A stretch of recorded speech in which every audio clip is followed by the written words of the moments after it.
좋은 아침입니다. 자, 우리 앞뒤 돌아보시면 이렇게 인사합니다. 그동안 수고하셨습니다. 사랑합니다. 축복합니다. 인사들 합니다.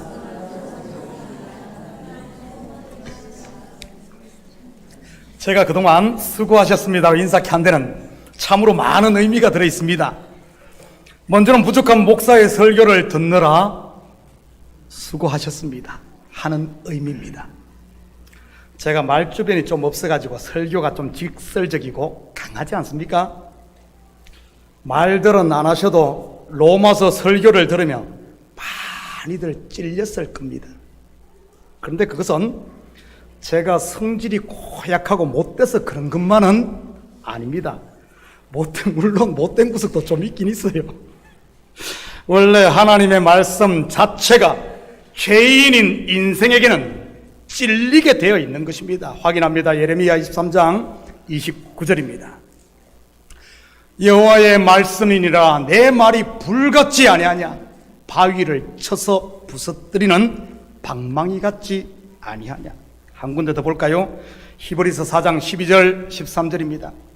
하나님의 말씀은 살아있고 활력이 있어 좌우의 날선 어떤 금보다도 예리하여 홍과 영과 및 관절과 골수를 찔러 쪼개기까지 하며 또 마음의 생각과 뜻을 판단하나니 지으신 것이 하나도 그 앞에 나타나지 않음이 없고 우리의 결산을 받으실 이의 눈앞에 만물이 벌거벗은 것 같이 드러나느니라. 벌거벗은 것이 드러나면 어떤 반응이 나올 것 같습니까? 먼저는 숨을 것입니다. 아담과 하와가 그러지 않았습니까? 나무 뒤에 숨은 것 말이지. 그리고는요, 자기는 안 했다고 발뺌하며 너 때문이야, 쟤 때문이야 할 겁니다. 아담은 하와에게, 하와는 뱀에게 했듯이 말이지. 마지막은요, 돌로 쳐 죽여버리는 겁니다. 누가 그랬죠? 사도 바울이지. 서대반 집사가 성령의 충만함을 받아 진리를 외치자 사울과 그의 무리들은 자기들의 벌거벗은 것이 낱낱이 드러나지 않았습니까? 그러자 귀를 막고 눈을 막고 돌로 쳤던 것이지. 우리라고 예외일까요? 글쎄요. 도망가고 싶고 진리를 전하는 자를 돌로 치고 싶었을 것입니다. 로마서가 바로 율법에서 난 거짓 의로 가면을 쓰고 있던 사람들의 가면을 확 벗겨버리는 책 아닙니까? 율법의 의로는 죽었다 깨어나도 안 돼! 그거 백날해도 안 돼!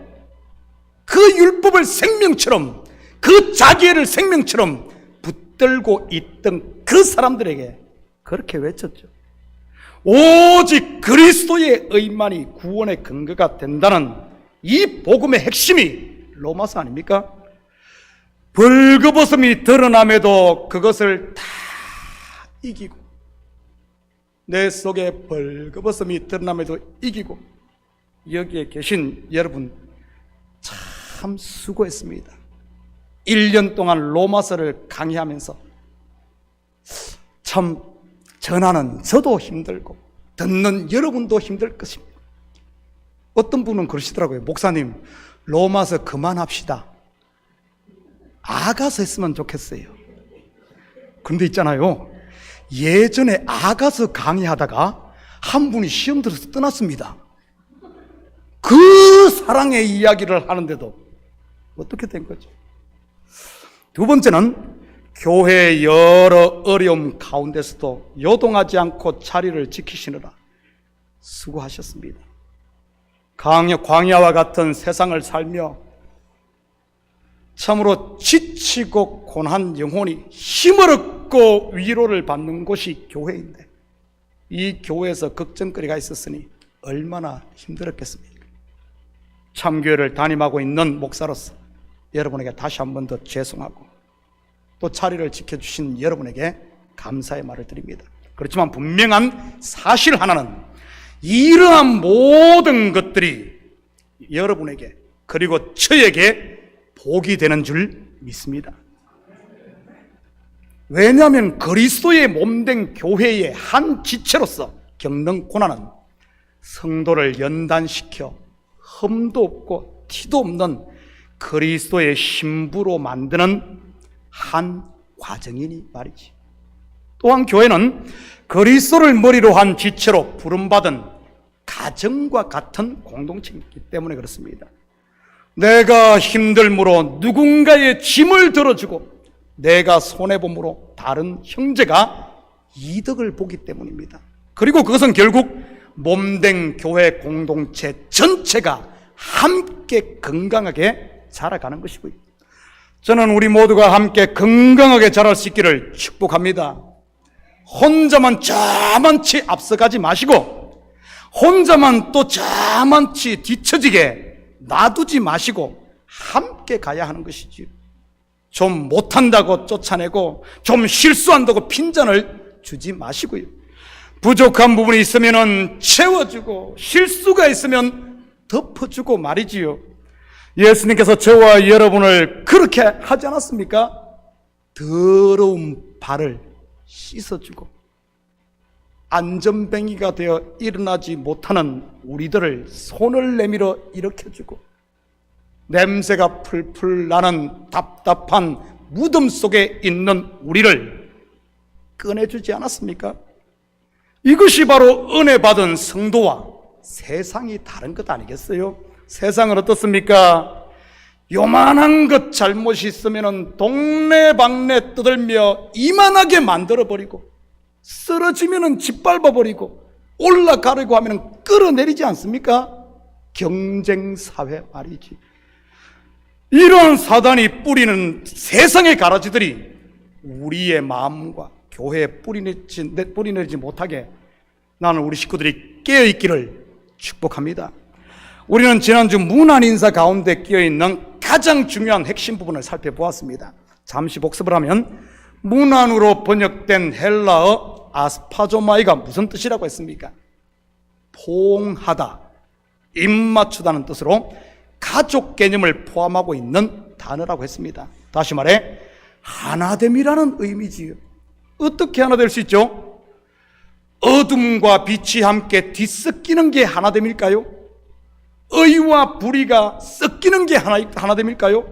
모른 척하는 게 하나됨일까요? 아닙니다. 그것은 하나됨이 아닌 혼돈과 공허입니다. 어떻게 하나 되어 포옹하고 입맞출 수 있을까요? 분쟁을 일으키고 그치게 하는 자들을 살펴 떠나는 것, 먼저는 분리입니다. 하나님께서 빛과 어둠을 분리해서 밤과 낮으로 나누고 하늘 위의 물과 하늘 아래의 물로 나누고 바다와 무철 나누었듯이 말이지요. 이렇게 나누는 것이 선악과 아닙니까? 선과 악으로 나누는 것 말입니다. 이렇게 나누는 것의 실체는 율법이고요. 그래서 하나님께서 베푸신 비유 속에 나오는 아버지도 둘째 아들을 떠나보냈던 겁니다. 떠나보냈던 거예요. 아담과 하와를 에덴 동산에서 내보냈듯이 말이지. 그런데 그것이 끝일까요? 아닙니다.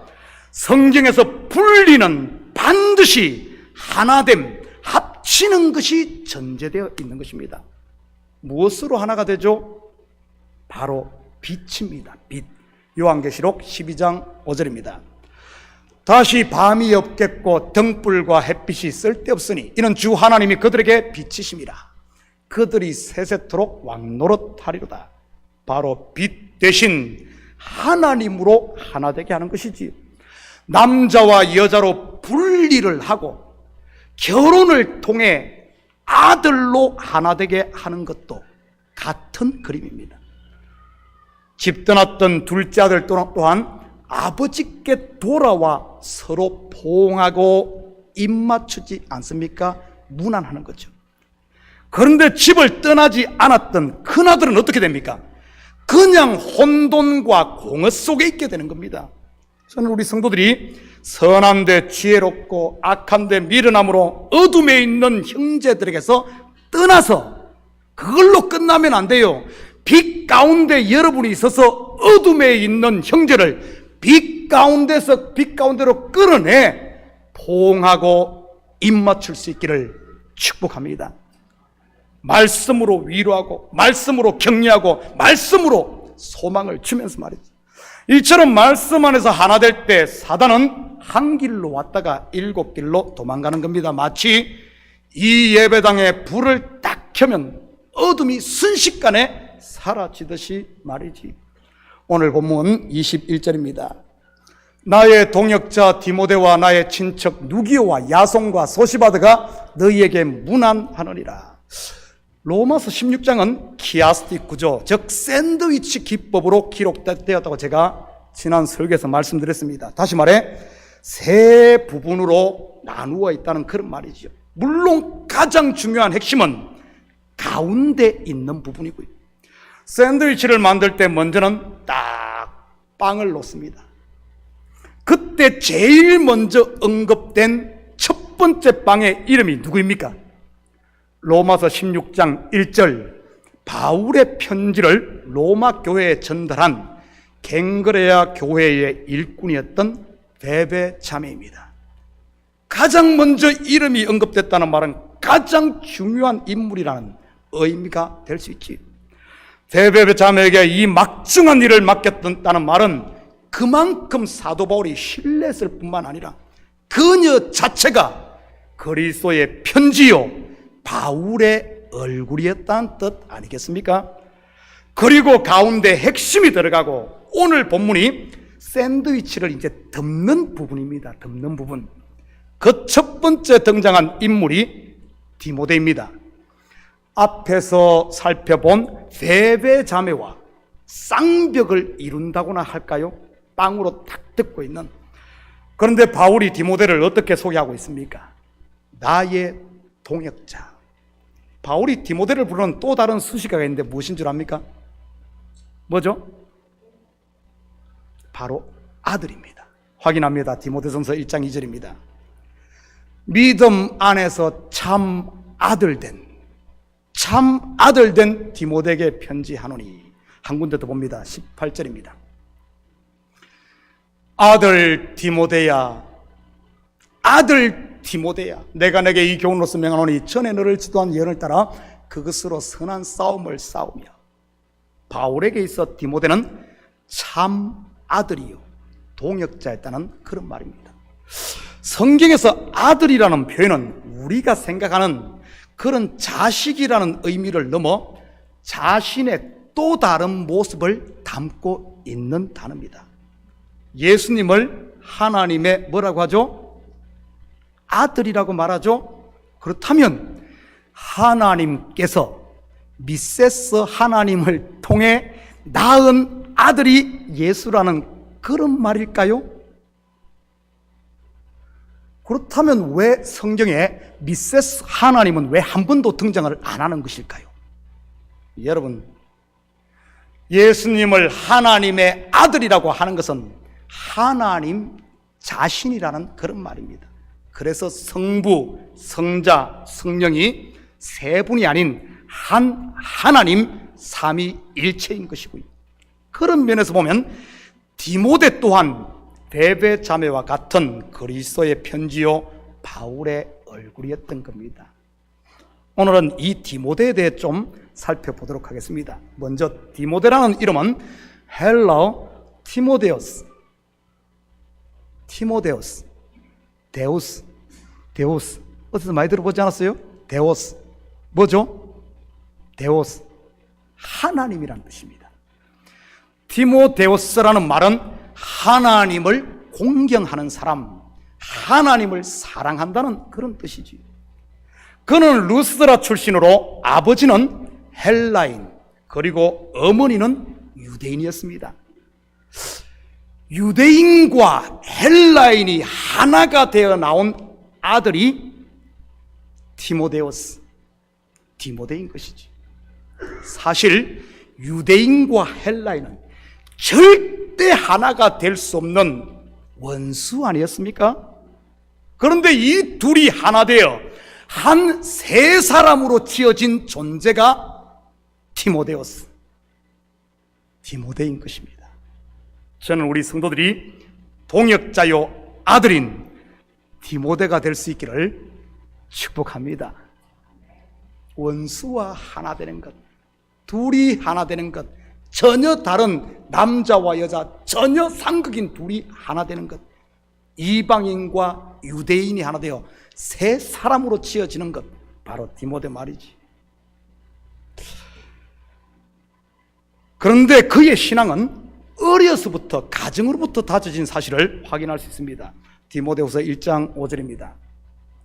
이는 내 속에 거짓이 없는 믿음이 있음을 생각함이라. 이 믿음은 먼저 내 외조모 로이스와 내 어머니 유니게 속에 있더니 내 속에도 있는 줄을 확신하노라. 한 군데 더 봅니다. 디모데후서 3장 14절 15절입니다. 그러나 너는 배우고 확신한 일에 거하라. 너는 네가 누구에게서 배운 것을 알며, 성경은 또 어려서부터 성경을 알았나니 성경은 능히 너로 하여금 그리스도 예수 안에 있는 믿음으로 말미암아 구원에 이르는 지혜가 있게 하느니라.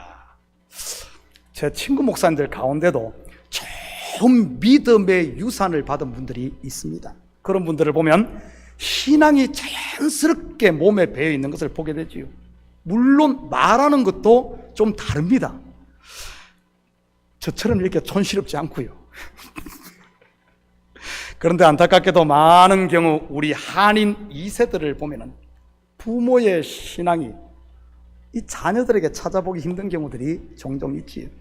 물론 여기에는 이민을 와 살기 힘들다 보니 자녀들의 신앙에 신경을 못 써서 그런 경우도 있습니다.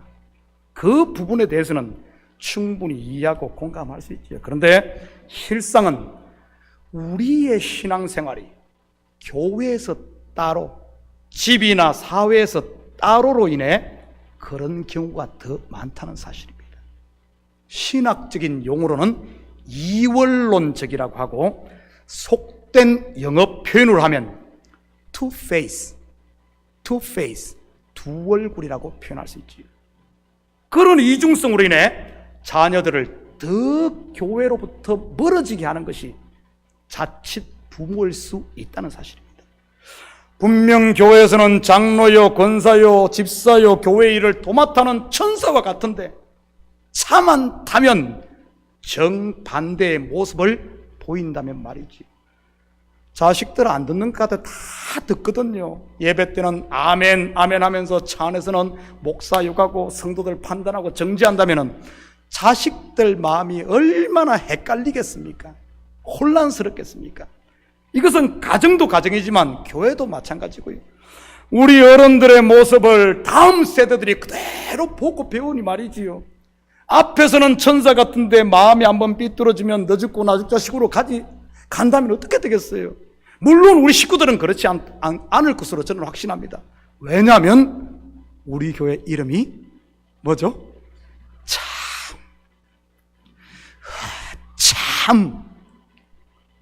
참 교회니까. 그럼 저는 저쪽 멀리 교회들 계신 분들 중에 그런 분 많이 봤어요. 세상 사람들은 술 한잔 먹고 그냥 풀어버리는데 성도가 그런다면 어떻게 되겠습니까? 이런 잘못된 행동은 나 혼자만의 문제가 아님을 꼭 기억하시기 바랍니다. 다음 세대인 자녀들의 마음에, 우리 자녀들의 마음에 가라지를 뿌리는 것과 같은 것이니까요. 나의 십자가를 대신 지고 골고다 언덕을 오르신 예수님을 따르면서 자기가 져야 할 십자가를 다른 사람의 어깨에 올려놓는다면 어떻게 우리가 예수 믿는다고 말할 수 있겠습니까? 여러분 스스로 한번 물어보시기 바랍니다. 자녀들이 여러분의 신앙을 진짜 닮기 원하는지, 제발 우리 자녀들은 나 닮지 않기를 원하는지 말이지. 여러분 스스로는 잘할 것 아닙니까? 우리는 혼자가 아님을 꼭 기억하시기 바랍니다. 공동체로 부름받은 거룩한 하나님의 사람이라는 사실 말이죠. 그리고 사도 바울이 굳이 디모데의 신앙을 외조모인 로이스와 어머니인 유니게 속에 있던 것이라고 이렇게까지 말하는 것일까요?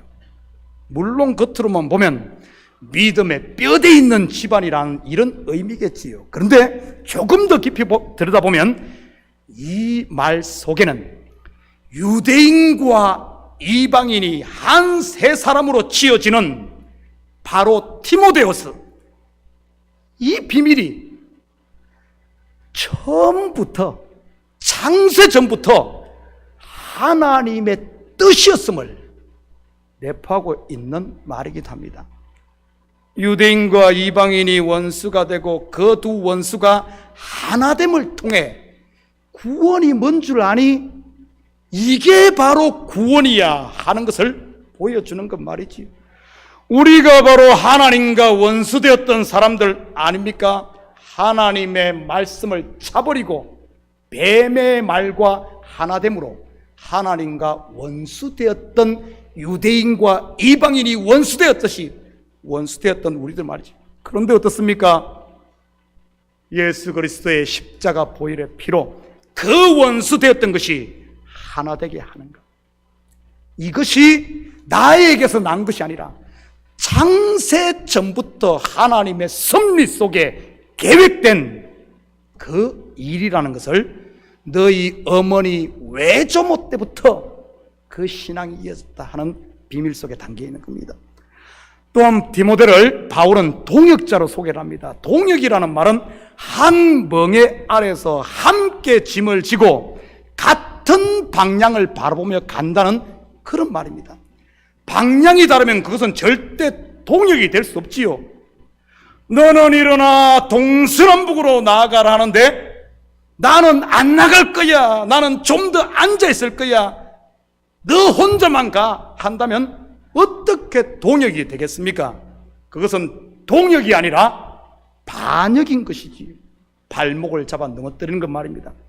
저는 우리 온 성도들이 내 생각은 내려놓고 한 마음 한 뜻으로 교회를 세워가는 동역자가 되시기를 축복합니다. 25절 26절 우리 한 목소리로 읽습니다. 시작. 나의 복음과 예수 그리스도를 전파함은 영세 전부터 감추어졌다가 이제는 나타내신 바 되었으며 영원하신 하나님의 명을 따라 선지자들의 글로 말미암아 모든 민족이 믿어 순종하게 하시려고 알게 하신 바 그 신비의 계시를 따라 된 것이니 이 복음으로 너희를 능히 경고하게 하실. 여러분, 무슨 말인 줄 이해가 됩니까? 저는 이거 이해하는데 한참 걸렸습니다. 제가 쉽게 설명을 하면 하나님께서 눈을 열어주셨기에, 하나님께서 내 눈을 열어주셨기에 내가 진리를 알게 되고 지금 내가 복음을 전한다는 말입니다. 내가 복음을 전하는 것이 나에게서 난 것이 아니란 거예요. 내가 진리를 아는 것이 나에게서 난 것이 아니란 겁니다. 하나님께서 열어주셨다. 로마서의 주제가 무엇입니까? 오직 의인은 믿음으로 말미암아 살리라. 율법을 지켜서 넣는 내 의가 아닌 그리스도께서 이루신 십자가의 도, 그 은혜로 구원을 얻는다는 말이지. 그런데 이러한 구원은 율법을 받은 유대인들만을 위한 것이 아니라 모든 민족을 위한 그런 겁니다. 그리고 율법과 선지자들의 모든 글이 결국 예수 그리스도를 말하고 있다는 말입니다. 이러한 비밀을 바울은 자기가 잘나서 깨달은 것이 아니라 하나님이 열어주셨다고 말하고 있지요. 그것을 은혜라고 하는 겁니다. 그리고 이 하나님의 은혜가 우리의 눈을 열어, 저와 여러분의 눈을 열어 하나님 앞에 눈이 열린 사람들은 신앙 위에 믿음 위에 굳게 설 것을, 견고하게 설 것을 이야기하는 겁니다. 이러한 사실을 그림으로 보여준 것이 다메섹 도상에서 예수의 빛을 보고 눈이 멀었던 바울의 눈에서 비늘 같은 것이 벗겨진 사건 아닙니까? 율법의 비늘을 하나님께서 벗겨내고 무화과나무로 내가 해입은 이것들을 벗겨서 벌거 벗겨내고 그리고 가죽옷을 입히고 진리의 눈뜨게 한 것 말이지. 그런데 우리가 알아야 될 것은 눈을 뜨기 위해서는 반드시 선행되어야 하는 것이 있습니다. 무엇일까요? 여러분들을 보니 다 눈 뜨고 있는데 말이지요. 어떻게 해야 되죠? 먼저는 율법에 세상적 눈이 감겨야 하는 겁니다. 바로 자기 잘남에 자기 의의 눈 말이지. 그래야 오직 은혜 외에는 길이 없음을 아는 진리에 눈뜨게 되는 것이니까요. 요한복음 9장 39절에서 41절입니다. 예수께서 이르시되 내가 심판하러 이 세상에 왔으니 보지 못하는 자들은 보게 하고 보는 자들은 맹인이 되게 하리라 하시니, 바리새인 중에 예수와 함께 있던 자들이 이 말씀을 듣고 이르되 우리도 맹인인가? 예수께서 이르시되 너희가 맹인이 되었더라면 죄가 없으려니와 본다고 하니 너희 죄가 그대로 있느니라. 여러분, 본다고 하면은, 내가 뭐 좀 안다고 하고 내가 잘났다고 하면은 맹인이란 말이죠. 그런데 나의 죄인됨을 알고 내가 아는 게 없네요. 하나님, 그렇게 자기의 맹인됨을 아는 사람은 바로 본다는 거예요. 진리를 보고 그리스도를 본다는 거죠. 이것이 바로 고린도전서에서 바울이 말한 십자가의 도 아닙니까? 이름으로 찾고 버림으로 얻으며 낮아짐으로 높아지고 가난해짐으로 부유케 되는 십자가의 도 말입니다. 물론 멸망하는 세상 사람들에게는 이렇게 하는 것이 미련하게 보이지만 말이죠. 그러니 세상 지혜로는 도저히 이해할 수 없는 것이고요. 저는 우리 성도들이 율법의 눈은 감기고 은혜의 눈이 떠여 나보다 남을 낮게 볼 수 있기를 축복합니다. 27절입니다. 지혜로우신 하나님께 예수 그리스도로 말미암아 영광이 세세무궁하도록 있을지어다. 아멘. 이런 십자가의 도를 알게 하는 지혜가 어디로부터 왔다는 말입니까? 그 출처가 어디예요? 납니까? 아니요. 바로 하나님으로부터 선물로 주어졌다는 말입니다. 그것을 하나님께서 열어서 보여주셨기에 우리가 볼 수 있는 것, 이것을 성경은 계시라고 하는 겁니다. 그래서 성경은 계시의 책이에요. 그러니 그 영광을 누구에게 돌려야 하겠습니까? 나에게서 난 것이 아니고 주어졌기 때문에 오직 하나님께 영광을 돌리는 것이지. 사랑하는 성도 여러분, 오늘 로마서를 마치며 여러분의 잘남도, 그리고 여러분의 못남도, 여러분의 성공도, 여러분의 실패도 다 주님 앞에 내려놓을 수 있기를 축복합니다. 왜냐하면 모든 것이 하나님으로부터 왔고 또한 하나님께로 돌아가기 때문입니다. 마지막으로 성경 한 구절 다 같이 읽고 마치겠습니다. 로마서 8장 28절입니다. 같이 읽습니다. 시작. 우리가 알거니와 하나님을 사랑하는 자 곧 그의 뜻대로 부르심을 입은 자들에게는 모든 것이 합력하여 선을 이루느니라. 이 한 주도 이 말씀 부여잡고 마음의 짐을 다 내려놓고 자유하시고 은혜와 평강의 하나님 나라를 마음껏 누리고 또 전하며 사는 이 시대 디모데, 새롭게 지어진 새 사람 디모데로 살 수 있기를 예수님의 이름으로 축복합니다. 같이 기도하십시다. 사랑의 아버지 하나님, 참으로 감사를 드립니다. 우리를 새 사람으로 지어 아버지 하나님, 하나님의 아들 삼으신 주님, 더 이상 옛날로 돌아가지 않고 이제 서로 사랑하며 위로하며 하나 되며 나를 내려놓음으로 다른 사람을 일으키는 이 시대 작은 예수 디딤돌로 사는 우리 성도들 되게 도와주시옵소서. 감사드리며 예수님